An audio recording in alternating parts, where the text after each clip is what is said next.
Hello Virgo. So I am not going to put the light on because can you hear the fan? It's got that terrible squeak. So we'll do this in the dark. So let's see what your cards are for the week. I haven't yet seen them. So you are presenting as the Two of Wands. So he stands there and he has the world in his hand. And he's busy looking out from his castle, which says that you can go. You've got the world in your hands. It's equivalent to having like an oyster in your hand. That it's your decision where you go next. The door just opened, so yeah, maybe doors are opening for you. And then what crosses you this week is the Three of Pentacles. This card is about collaboration. So he's a mason that's working on the walls of, I would think it's like a temple, because there's a priest here and then there's assistant. So he knows how to do the work, that's you. But he might need some collaboration, some assistance to work in a group, to do what he's good at, and then to call in and get some feedback from anybody else or assistance.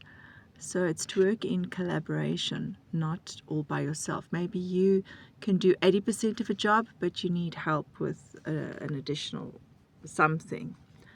So this is the card. This placement of the card is that it can help you or hinder you. So what this may be saying is that you need help with something, but you are not asking for it or seeing it, or you're trying to do too much. Then your next card is the King of Swords. This is about immediate past. So the kings in the decks represent the physical manifestation of their suit. So swords are all about thinking, thought, clarity, strategy, looking forward. So he is about thinking, he's about clarity, and moving forward. So he moves forward knowing with his head which way, what to do. So this was in your past. So you see the clouds are below him, except for a bit, this little bit here. So it's getting clear. The clouds are below him, below his head, and moving forward. So maybe you had a moment of that, or you knew you were to do that. And then your immediate future is the Seven of Cups. This is a card about having many options. You see there are many cups to choose from, but not all of them are good options. Not all of them are good choices. Some of these you need to know what you're doing, because some of the cups have jewels in it, but others have snakes in them. So your immediate, often with this card, there are too many choices, so a decision isn't made.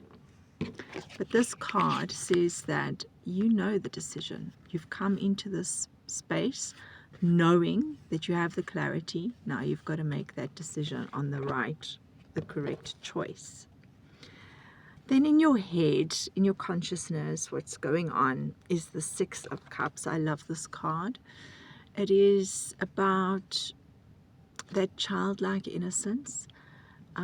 So she is being gifted. So it's often about a gift from the universe or from somebody. This is a card of being gifted something. But it's also about protection.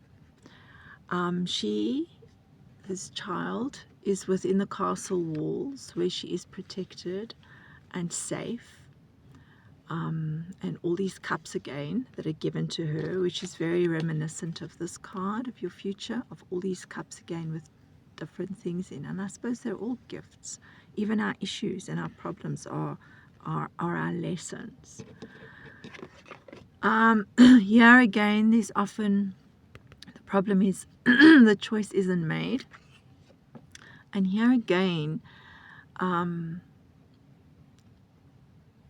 it sometimes suggests that you are staying in your comfort zone, instead of making a choice to go out of the castle walls to something new.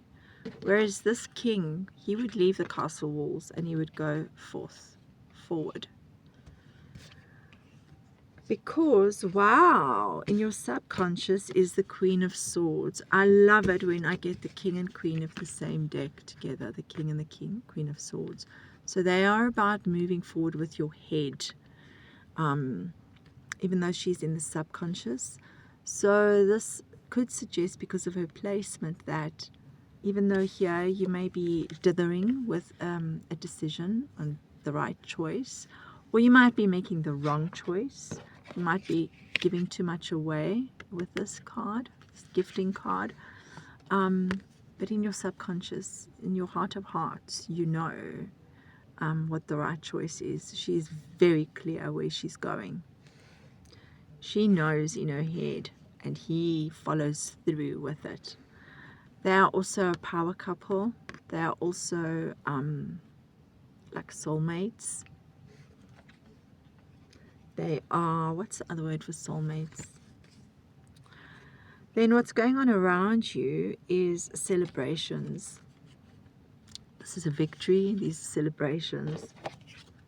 These are two very beautiful cards here, the gifts and the celebrations. And then in your, what's going on around you that you have control over, that you can do something to affect, is the Page of Cups. Page is bringing messages, and he's bringing in a message of the heart. He's a poet. He's a man of words. He's got a young energy. It's a young man. He is romantic, and he has this fish in this cup, which he needs to, and the sea, and he needs to make that dream his reality. And it always strikes me how his hat also looks like the same fish that he's holding. So he's a little bit of frivolous fun. Then what your desires are another page, 2 pages. So pages are young, youthful energy that bring messages. So this is a message of more emotions, and this is a message of things. It's a gold card. It's a very positive card, and this is earth, so it's grounding. You want to feel grounded.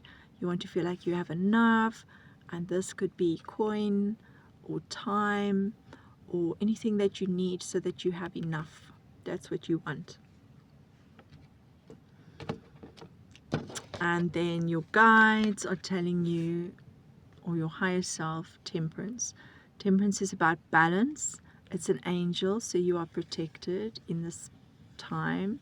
You are being guided spiritually, and it's also telling you to, there's balance going on here. Balance things out properly.